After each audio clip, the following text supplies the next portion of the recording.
Avinash classroom में आप सभी का स्वागत है। मैं हूं अविनाश मिश्रा। आज के इस वीडियो में हम लोग छंद की परिभाषा एवं छंद के प्रकार के बारे में गहराई से अध्ययन करेंगे। तो आइए लेक्चर शुरू करते हैं और समझते हैं। सबसे पहले हम छंद की परिभाषा समझेंगे। तो यहाँ पे ध्यान दो, छंद का अर्थ होता है बंधन। छंद का अर्थ क्या होता है? बंधन होता है।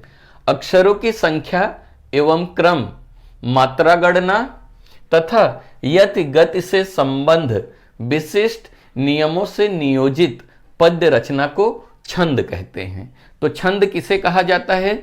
जब विशिष्ट नियमों से, यानी बहुत सारे नियमों से किसी कविता की रचना की जाती है तो उसे हम लोग क्या कहते हैं? उसे हम लोग छंद कहते हैं। आगे ध्यान दो, छंद का प्रथम उल्लेख जो है ऋग्वेद में मिलता है। तो परीक्षा की दृष्टि से महत्वपूर्ण है, तो याद रखना छंद का प्रथम उल्लेख कहां पे मिलता है? ऋग्वेद में मिलता है, तो याद रखना, ठीक है।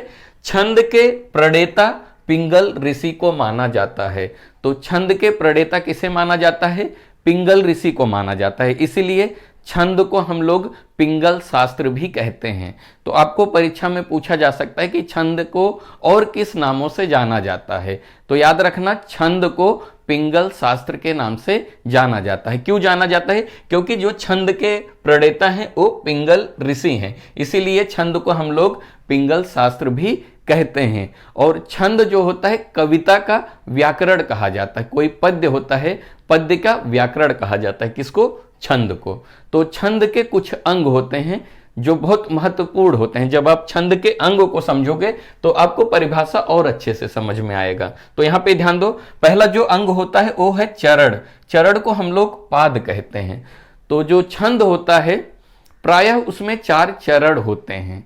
चरण क्या होता है मैं आपको समझाता हूं, खाली आप पहले इन बातों को समझो जो जरूरी है आपको। तो छंद में प्रायः कितने चरण होते हैं? 4 चरण होते हैं, लेकिन किसी किसी में 6 चरण होते हैं। तो जिसमें 6 चरण होते हैं उसे छप्पय कहा जाता है, ठीक है।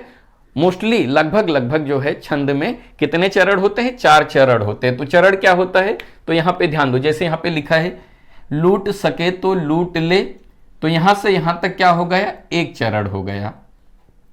राम नाम की लूट, यहां से लेके यहां तक 2 चरण हो गया। पाछे फिर पछताओगे, यहां से लेके यहां तक 3 चरण हो गया।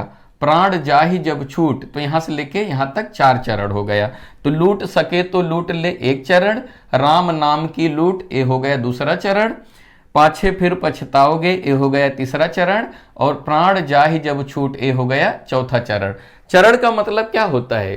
किसी पंक्ति का जो चौथा हिस्सा होता है उसे हम लोग क्या कहते हैं? चरण कहते हैं। तो यहां पे एक पंक्ति है, इस पंक्ति का यहां से लेके यहां तक ये चौथा हिस्सा, इसको हम लोग क्या कहेंगे? चरण कहेंगे।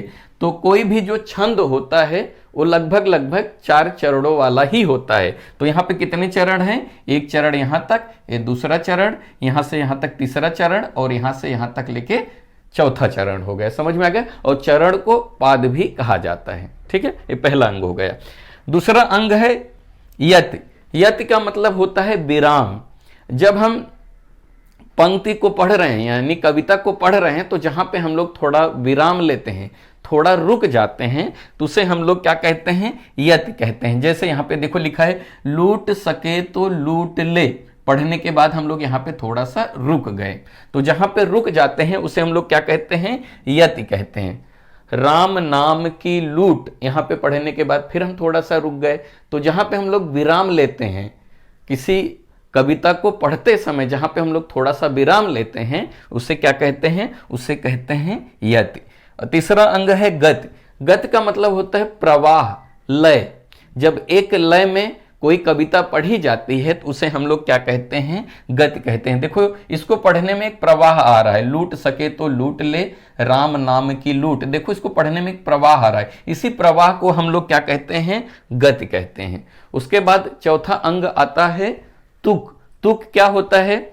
ध्यान दो, यहां पे जो कविता का अंतिम अक्षर होता है वो क्या होना चाहिए?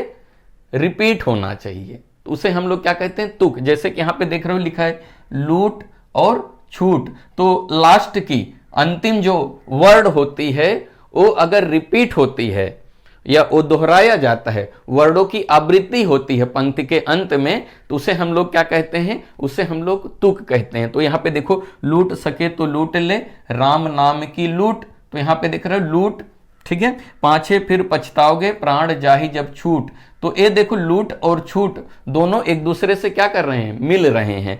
तो जो अंतिम वर्ड होता है अगर उसकी आवृत्ति हो रही है तो उसे हम लोग क्या कहते हैं, उसे हम लोग तुक कहते हैं। समझ में आ गया। उसके बाद आता है वर्ण और मात्रा। तो जब छंद की रचना की जाती है तो इसे दो तरीके से की जाती है, एक तो वर्ण और दूसरा मात्राओं के आधार पर की जाती है। वर्ण का मतलब क्या होता है, जैसे अक्षरों के आधार पर, अक्षरों के गणना के आधार पर जब किसी छंद की रचना की जाती है तो उसे हम लोग क्या बोलते हैं, वर्ण। और जब मात्राओं के आधार पर किसी छंद की रचना की जाती है तो उसे हम लोग बोलते हैं मात्रा। तो अगला जो मेरा वीडियो है उसमें मैंने बताया कि छंद में मात्रा कैसे लगाएं। अगर आप उस वीडियो को देख लेते हो तो छंद आपको इतना आसान लगेगा कि बहुत ही आसानी से आप छंद को समझ जाओगे। तो उस वीडियो को जरूर देखना, उसका लिंक आपको नीचे डिस्क्रिप्शन में मिल जाएगा, नहीं तो आप प्लेलिस्ट में जाके छंद का सभी वीडियो एक साथ देख सकते हैं। तो छंद में सबसे महत्वपूर्ण होता है मात्रा। अगर आपको मात्रा गणना करने का नियम आ गया तो समझ लो कि छंद आप समझ गए। तो उस वीडियो को जरूर देखिए जाके, ठीक है।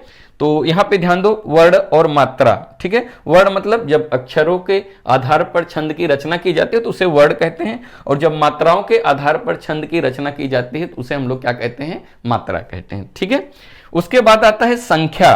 संख्या मतलब क्या होता है, जब हम वर्ण और मात्रा दोनों निर्धारित करते हैं छंद लिखते समय तो उसे हम लोग क्या कहते हैं, संख्या कहते हैं। क्रम क्या होता है, मात्रा में लघु और दीर्घ होता है। आप अगला वीडियो देखोगे तो आपको समझ में आ जाएगा। लघु और दीर्घ होता है, या लघु और गुरु कहते हैं। तो उन मात्राओं का कहां पे उपयोग करना है कविता में, उसे हम लोग क्या कहते हैं, उसे हम लोग क्रम कहते हैं। और गढ़ का मतलब होता है 3 अक्षरों का समूह। जब 3 अक्षर एक साथ लगाए जाते हैं तो उसे हम लोग क्या कहते हैं, गढ़ कहते हैं। समझ में आ गया। अब हम चर्चा करेंगे कि छंद के कितने प्रकार होते हैं। तो छंद के 2 प्रकार होते हैं। छंद के कितने प्रकार होते हैं, छंद के 2 प्रकार होते हैं। पहला जो है वो है वर्णिक छंद। पहला जो है वर्णिक छंद होता है और दूसरा जो है मात्रिक छंद होता है।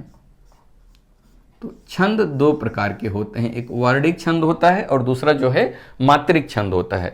वर्णिक छंद किसे कहते हैं, जब किसी कविता की रचना वर्णों के आधार पर की जाती है तो उसे हम लोग क्या कहते हैं, वर्णिक छंद कहते हैं। मैंने क्या कहा, जब किसी पद्य की रचना वर्णों के आधार पर की जाती है तो उसे हम लोग क्या कहते हैं, वर्णिक छंद कहते हैं। मात्रिक छंद किसे कहते हैं, जब किसी छंद की रचना मात्राओं के गणना के आधार पर की जाती है तो उसे हम लोग क्या कहते हैं, मात्रिक छंद कहते हैं। तो छंद के 2 प्रकार होते हैं। आप वर्णिक छंद समझो, जैसे यहाँ पे अक्षरों की गणना करके, जैसे यहाँ पे लूट लिखा है यानी 2 अक्षर हो गए, सके में 2 अक्षर हो गए, तो में 1 अक्षर हो गए। तो जब अक्षरों की गणना करके किसी पद्य की रचना की जाती है तो उसे हम लोग क्या कहते हैं, वर्णिक छंद कहते हैं। जब मात्राओं की गणना करके किसी पद्य की रचना की जाती है, किसी कविता की रचना की जाती है तो उसे हम लोग मात्रिक छंद कहते हैं। अगला वीडियो जरूर देखिएगा, मात्राओं की गणना कैसे करें, वो देख लोगे तो आपको छंद बहुत ही आसानी से समझ में आ जाएगा। तो वीडियो कैसा लगा कमेंट करके जरूर बताइएगा।